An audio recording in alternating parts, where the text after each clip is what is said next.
الرحمن الرحیم۔ السلام علیکم۔ آج کی ویڈیو میں ہم بات کریں گے مسجد اقصی کس نبی کے دور میں تعمیر ہوئی۔ مسجد اقصی کی تعمیر میں کتنے لوگ کام میں مشغول تھے۔ مسجد اقصی کا احاطہ کتنا ہے۔ حضرت سلیمان علیہ السلام کے والد حضرت داؤد علیہ السلام کے دور میں مسجد اقصی کی تعمیر شروع ہوئی۔ حضرت داؤد علیہ السلام چاہتے تھے کہ اس مرکز پر ایک ایسی عالیشان عبادت گاہ تعمیر کی جائے جو مسلمانوں کے لیے مقدس ترین ہو، لیکن حضرت داؤد علیہ السلام اپنی اس خواہش کو اپنے ہاتھوں پورا نہ کر سکے اور بیت المقدس کی دیواریں قد آدم تک بلند کر کے چھوڑ دیں۔ چنانچہ مسجد اقصی کی تعمیر حضرت سلیمان علیہ السلام کے دور میں ہی مکمل ہوئی۔ آپ نے اپنی تخت نشینی کے 2.5 سال بعد اس مقدس عمارت کی تعمیر شروع کی جو مسلمانوں کا قبلہ اول تھی۔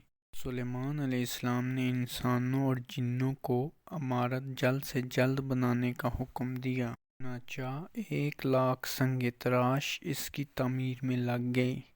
30,000 افراد پہاڑوں سے پتھر تراشتے، 70,000 ہاتھی اور اونٹ ان پتھروں کو اٹھا کر لاتے، جبکہ دیو اور جنات کانوں سے لعل، یاقوت، سونا اور چاندی وغیرہ لاتے۔ مسجد کی لمبائی 784 گز اور چوڑائی 455 گز۔ مسجد میں 684 ستون تھے۔ اس کی صفائی پر 700 صفائی والے مامور تھے۔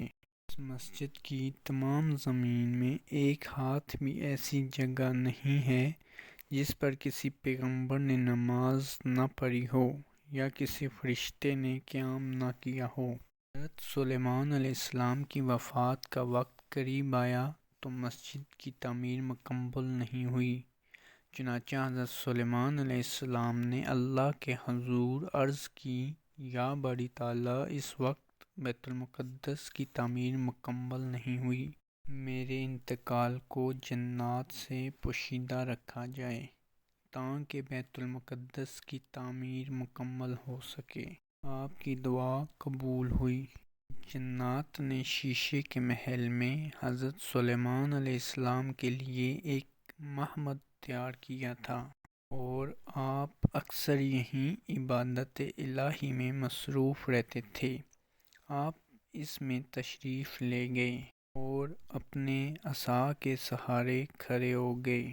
اسی دوران ان کے جسم سے روح پرواز کر گئی، مگر چونکہ ان کو بہت رعب و دبدبہ تھا اور اکثر عبادت الہی میں مصروف رہتے تھے، اس لیے جنات کو آپ کے انتقال کی خبر نہ ہوئی اور آپ کو زندہ سمجھ کر کام کرتے رہے۔ ایک طویل عرصے تک ان کا جسم عصا کے سہارے کھڑا رہا۔ آخر جب دیمک نے عصا کو کھا لیا تو عصا ٹوٹ گیا اور آپ کا جسم زمین پر گر پڑا۔ اس وقت جنات کو معلوم ہوا کہ آپ کا تو انتقال ہو چکا ہے، چنانچہ وہ پہاڑوں کی طرف بھاگے۔ حکم الہی سے ہوا تخت سلیمانی کو اڑا کر لے گئی، لیکن اس وقت تک بیت المقدس کا کام مکمل ہو چکا تھا، چنانچہ حضرت سلیمان علیہ السلام کو بیت المقدس میں ہی دفن کیا گیا۔